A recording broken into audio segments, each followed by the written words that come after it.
Welcome back to Paul's Tech News. Every year or so, in about mid-February, I seem to have a week where things just don't go right. Does this happen to any of you guys? There was nothing terrible, no major personal catastrophes or anything, just a whole collection of minor setbacks that led to a frustrating assessment by Friday that I would have been better off just taking the whole week off from the get-go, rather than fighting the tides to make something of it.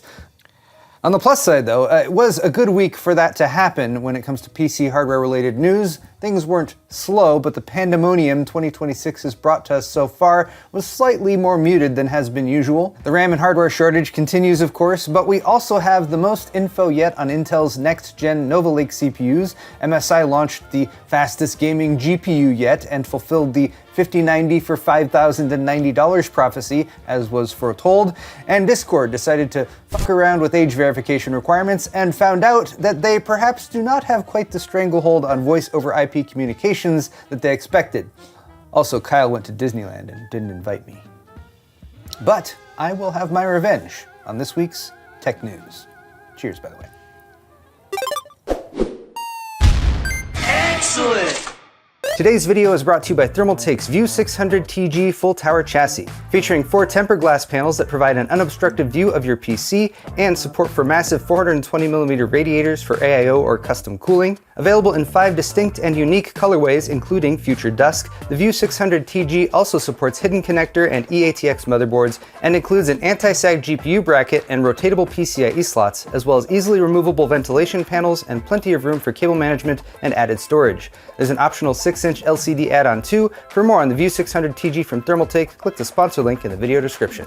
If 2026 has taught me anything so far, it's that no matter how dark and depressing the world may seem, there's always room for a bit of unfounded optimism, because who knows, maybe the future won't suck. And that's why I look forward to late 2026. By then, we'll know if it has all come crashing down or not, and also, Intel will almost certainly launch their next-gen CPUs, which are codenamed Nova Lake. If you're a desktop PC hardware enthusiast and you haven't given up on the hobby completely yet, Intel's actual next-gen processors, and specifically the Nova Lake S CPUs made for socketed desktop use, represent the next bright hope for continued competition in the CPU market after Intel's Core 200 series flopped quite spectacularly. It would seem that Intel has started working with third-party partners on Nova Lake though, and as a result, a flurry of rumors have blown through this week, starting with 900 series chipset info from leaker Jkin, who posted this table of specs for no fewer than 5 LGA 1954 chipsets: B960, Z970, Z990, Q970, and W980.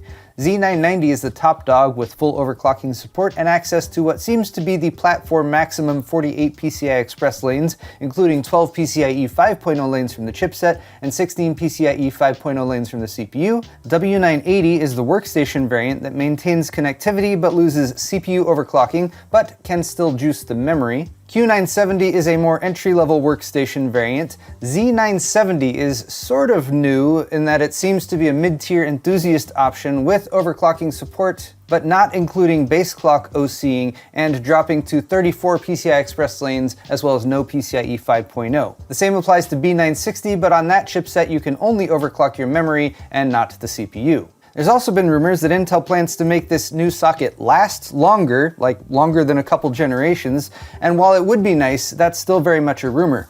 On the CPU side, we also had a post from leaker HXL about die sizes, and to be clear, none of this information is confirmed by Intel, but BLLC, or Big Last Level Cache, is supposed to be Intel's answer to AMD's 3D V-Cache that has allowed AMD to dominate the past few generations of CPU launches when it comes to gaming performance with their X3D CPUs. AMD is up to over 35% now versus Intel when it comes to market share for desktop x86 CPUs, according to Mercury Research, which means Intel is still in the lead, but you can see how much ground they've given up in recent years. Back to HXL's post though, apparently Nova Lake's die size is about 150 square millimeters with BLLC and 110 square millimeters without, marking a 36% increase for the last level cache version and also making it significantly larger than the rumored sizes for AMD's Zen 6 CCDs.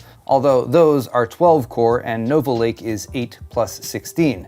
This causes some concerns for costs as larger dies cost more to produce, but much of that is speculative. For now, it is believed that Intel will manufacture Nova Lake CPU dies both at TSMC's N2 Fab 22 in Taiwan and Intel's 18A Fab 32 in Arizona, but it's unknown whether or how that will be split between mobile and desktop versions. What is known is that Nova Lake is still on track, with Intel reassuring their customers that we can't completely vacate the client market. Back in late January, they'll only vacate it partially, I assume. Speaking of a partial vacation, you could easily pay for one of those with the sticker price of the newest RTX 5090 to launch this week, the RTX 5090 Lightning from MSI, which lists for the meme value of $5,090, which was definitely joked about when the 5090 launched last year for the supposed MSRP of $2,000.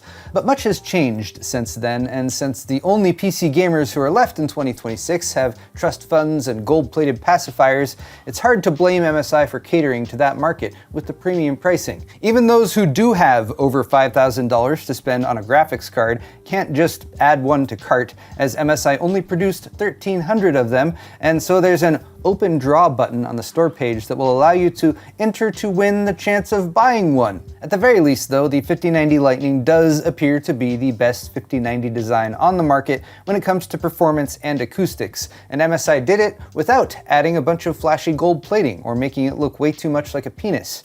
Per multiple reviews, and we're highlighting the hardware unboxed one here because Steve did a great job as usual, the card has a bonkers overbuilt PCB featuring a binned GB202 die and 40 50 amp power stages, as well as dual 12V2x6 connectors that enable an 800 watt default VBIOS and a 1000 watt extreme VBIOS. And there's a 2500 watt VBIOS for LN2 overclocking that MSI will provide upon request, although that one voids your warranty. The 360mm AIO cooler that's attached also has a full cover copper block that cools the GPU, memory, and power delivery components, resulting in peak temperatures in the 50 to 60 C range, and that's while overclocking and stress testing. All that is pretty cool, but is it worth 2 to 3 times the MSRP of what a 5090 Founders Edition is supposed to cost? And can we really trust these reviewers and social media influencers who were sent the card for free only to flaunt its unobtainability for all the world to see? As an unbiased observer, I'm gonna say yes, we can. But when my video comes out, you'll find out what I really think.